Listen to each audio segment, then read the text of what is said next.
Thanks for watching another Java with John video. Very much appreciated. Hope you have your cup of coffee or whatever your beverage of choice is. My usual coffee, a little sweetener, put in a little milk this time, so I guess that's not my usual. So, synergy is a word. You might have heard of it. If you're over the age of 40, you definitely have heard of it.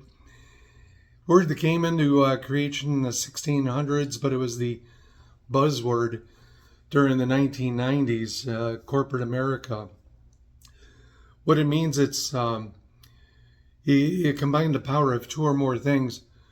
It's the combined power of two or more things working together.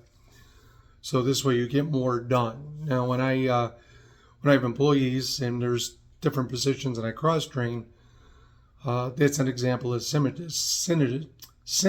Excuse me. So because what I've got is two people doing the same work or similar work, they feed off each other, so that makes a lot more production, and it's no extra work for them. It's just normal routine. So because they're working off of each other's progress. The reason why I bring up synergy is because that's a word I use whenever I talk about cross-promotional partnerships. This is when two or more companies promote each other. A great example of this is GoPro camera and Red Bull. They do that quite often. I've done this myself. I've introduced other people who own businesses who can help out each other.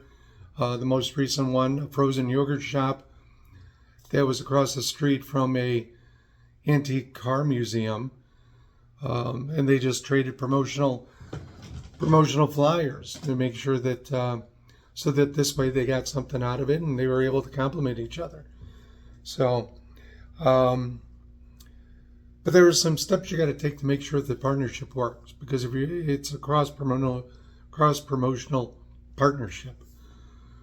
So, first of all, you want to find a complementary business. Frozen yogurt and car museum, not what you normally think. You're looking for somebody, business with a shared audience that's not a direct competitor, but I'll get that point in a minute. A good one would be a coffee shop and a local bakery. Coffee shop that doesn't have any baked goods, a local bakery that doesn't serve coffee. Put those together. I gave you the Red Bull and the GoPro example. One of my roles in life is I'm an ordained minister doing officiating weddings. So I have contacts with photographers, florists, DJs, entertainers, other aspects where services where a couple might want to include in their wedding ceremony. So and likewise, what they do for me is that if they don't, if they have somebody that doesn't have somebody to officiate their wedding, they give them my name, cross-promotional. So always look for somebody who's complementary, but not a competitor. As I said, a competitor business, yes, you can have a cross-promotional partnership with them. That is called coopetition. You're cooperating with your competition. Hotels do it all the time, storage facilities, airlines. Basically what would happen, and I'll use a hotel as an example. Hotel is booked, 110%. Somebody comes in off the road, they need a room, no room to stay. What do? They call their competitor down the road to see if they have an opening for whoever the potential guest might be. Storage facilities do the same thing. If they don't have an open space for somebody to rent, storage unit, they'll call their closest competitor to see if they might, and it goes on and on like that. So they're getting more done, and at the end, obviously, with all my examples, serving the client, serving the customer, getting things done so the world keeps moving. You probably, someone you know, someone you have a relationship with is a good one. Doing marketing communications, I know a number of people who can build websites a whole lot faster or better than I can, so I let them do the work. So that's one example, or another one. So these are people I've known and people I trust to do to be my partner. In any case, even if you kind of an acquaintance, somebody you talk to on occasion, even with the people I knew, you're going to want to do your due diligence. You want to make sure your audience is aligned. You want to make sure that you have similar customer base. Make sure the reputation is good, because their reputation becomes yours and vice versa.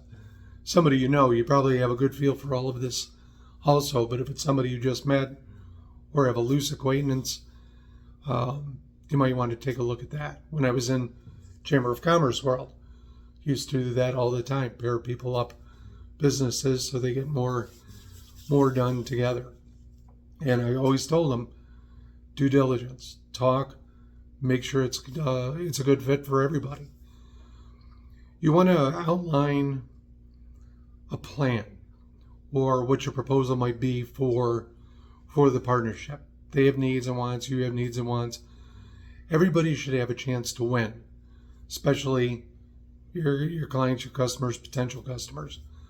But it's still a business transaction, even if it's just a smile and a handshake. It's still a business deal. This could be along the lines of anything: shared advertising, partnered events, cross-promotional products, the coffee shop and bakery I had mentioned before. Maybe for the holidays or every holiday, they could combine to put a gift basket together, and each could sell the gift basket at their location. A little bit of coffee, a little bit of baked goods. Everybody wins. Their customers have an opportunity to buy a nice treat for somebody, even if it's themselves. Nothing wrong with giving yourself a gift. So I do that too. I mean, local business equipment supplier. I know him too. So if somebody talks to me, they need a new printer system, copier system, I'm able to point them in the right directions. But again, that one's somebody I know, good relationship, solid family doing the business. So I trust him to it. With depending on the amount of details you might want to do a memorandum of understanding, an MOU. It's a more formal agreement. Here's what they're going to do. Here's what you're going to do. Everybody agrees to sign it. So this way, you know what to expect. Who's going to do what? How long the partnership will last, and how everybody's going to measure success. And yeah, even with a MOU, you'll want to have some way to measure success, as well as have a deadline for when the partnership ends. So this way, it's not perpetual. It has some checks and balances when the time nears, or when you build in milestones for, let's see if this is working. That's when you can say, let's continue, let's discontinue. That would be up for everybody to do. Keep in mind, all my examples also are only using 2 entities. There's none that says you can't do 3, 4, 5, 6. Just gets a little bit more complicated doing it that way. Anytime there is money involved, definitely have it in writing, whether it's cost or profit sharing or both. You're going to want to have something in writing for that. As always, if you have an attorney, somebody who does your company lawyer or something, have them draft it up or review the agreement. Money changes people, sometimes for the good, sometimes for the bad, but it changes the no pun intended, changes the stake in the game. So when money is involved, definitely have something in writing. Now that you have your partnership form, open communication is very important, just like any other relationship you have. So you might want to have regular meetings, regular conversations, whatever you might want to do. Meet over a cup of coffee, some sort of a cold adult beverage in the evening, whatever you might choose to do. It's also a partnership. Again, relationship building. Everybody has a voice, everybody has input, everybody adds value. The results have to be mutually beneficial.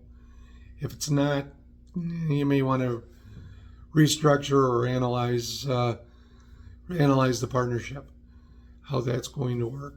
So, um, so make sure you're communicating with each other. Coupon trades, that happens all the time. If you're running low, give your partner time to make sure they can get some coupons over to you. And I bring that up because that's a good way to start small. Do something easy.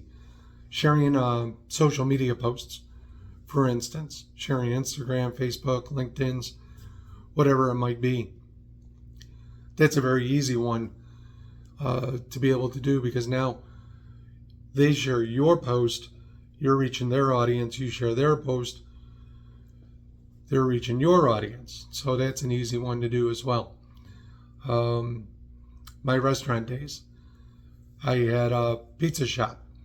I made a deal with a local real estate person who I knew. Again, good relationship. I put their flyer on my pizza boxes, 500 of them.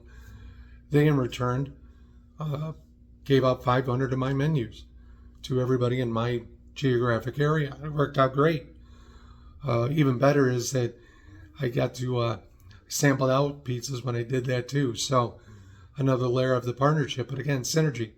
Their event looked great because they had free food. It improved my restaurant because, hey, everybody got to taste how great the pizza was, and spiked my sales any place between 15 and 28%. So I was okay with that too. Mutually beneficial. So community booth fair, same thing, shared that.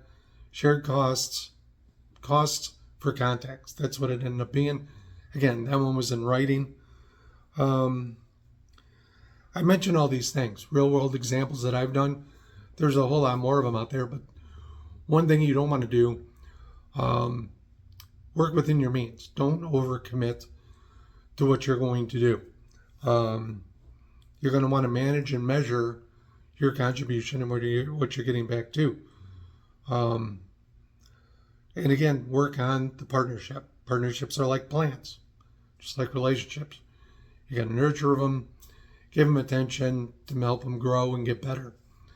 I mentioned, again, regular communications, milestones to check how results are working.